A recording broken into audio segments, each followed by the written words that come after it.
ভোটের মুখে বহিরাগত ইস্যুতে ফের একবার বিজেপি কর্মীদের আপত্তির মুখে বিধায়ক কমলাক্ষ।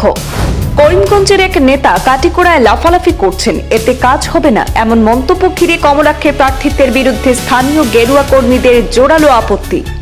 কমলাক্ষ নয়, ভূমিপুত্র স্থানীয় বিজেপি নেতা বিপ্লব কান্তি পাল নীলুকে প্রার্থী করুন, না হলে গৌতম রায়ের মতো পরিস্থিতি হতে পারে বললেন বিক্ষুব্ধ কর্মীরা।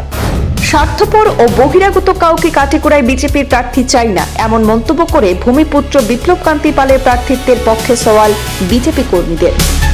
গতকাল আনুষ্ঠানিকভাবে বিজেপিতে যোগদান করেছেন উত্তর করিমগঞ্জের বিধায়ক কমলাক্ষ দে পুরকাস্ত।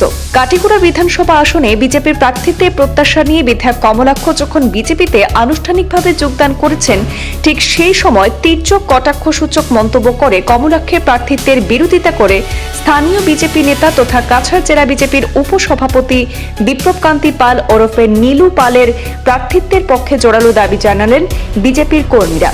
তাদের স্পষ্ট মন্তব্য, বিগত দিনে বিজেপির প্রভাবশালী রাজনৈতিক প্রাক্তন মন্ত্রী গৌতম রায়কে কাটিগড়ায় প্রার্থী করেছিল, কিন্তু বহিরাগত প্রার্থীর কারণে ভরাডুবি ঘটেছিল। এবারও যদি স্থানীয় ভূমিপুত্র বিপ্লব কান্তি পাল নীলুকে বঞ্চিত করে কমলাক্ষকে প্রার্থী করা হয়, তবে গৌতম রায়ের পরিণতিই হবে। উত্তর করিমগঞ্জের মানুষের সঙ্গে যিনি প্রতারণা করেছেন, তিনি বিধায়ক হয়ে গেলেও কাটিগড়াবাসীর সঙ্গে প্রতারণা করবেন না, তার কি কোনো নিশ্চয়তা আছে? এমনই তাৎপর্যপূর্ণ প্রশ্ন তুলে একাংশ স্থানীয় বিজেপি কর্মীর দাবি, উত্তর করিমগঞ্জে মসজিদে আর ইফতারে গিয়ে বিধায়ক হয়েছিলেন কমলাক্ষ। কাটিগড়ায় মসজিদ আর ইফতারও নেই, এখানে প্রতারণা করার সুযোগ দেওয়া হবে না। বিজেপি কর্মীরা উল্লেখ করেন, 85 সাল থেকে দলের সঙ্গে ওতপ্রোতভাবে জড়িত থেকে সবসময় গরিব দুঃখী মানুষের পাশে দাঁড়িয়ে কাটিগড়াবাসীর হৃদয়ে স্থান করা বিপ্লব কান্তি পালকে প্রার্থী করা হলে তবেই কাটিগড়ায় পদ্ম ফুটবে বলে দাবি করেন বিজেপির কর্মী সমর্থকরা। আমাদের হাতে একাধিক মন্তব্য রয়েছে, শুনে নিন তাদের মন্তব্য।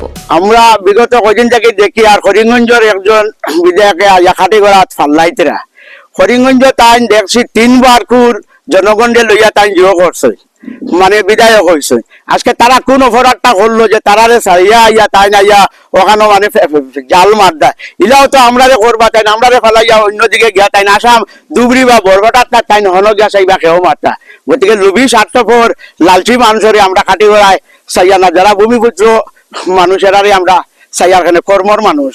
নীলু পাল আজ বিগত 85 ইংরেজি থাকি বিজেপি লেগে যে ধরনের মানে খাস করিয়া যাইতে হোক। গত কয়েকদিন আগে একটা মিটিং আমরা অমিত শাহ গৃহমন্ত্রী আসলো, আমরা দেখছি যে এই মিটিংটা মানে সাকসেস করছে ও নীলু পালে, তার ফটোটা বারবার দেখছি, বাইরে কোনো নেতার ফটো আমরা দেখছি না।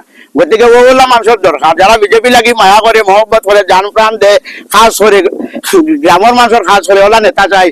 নীলু পাল আপনাকে জানাইছে ধন্যবাদ। তাই আমরা বিগত অনেক বছর থেকে আমরা এই যে গ্রাম এই যে এলাকা অনেক সাহায্য করতো, অনেক কিছু করতো, বা এখনো যদি আমরা কোনো অসুবিধা করি, কোনো একটা ইয়ে করি, তার কাছে যাই আমরা অনেক সাহায্য পাই। গতিকে তাই আমরা লোকাল তাহলে আমরা দরকার, তাহলে আমরা ভোট দিতাম, তাহলে আমরা দরকার, তাই আমরা থাকতাম এখানে। জলালপুর যে মিটিংটা হয়েছিল, অমিত শাহজির মিটিংটা যে হয়েছিল, এই মিটিংও আমরা বিপ্লব কান্তি পাল্টে তান্ডেই দেখছি, বিজেপি আমরা কেউ মুখও দেখছি না। তাই যেভাবে পরিশ্রম করে এই মিটিংটা সার্থক করছে, এই জন্য আমরা ওনাকে পুরো সমর্থন করছি।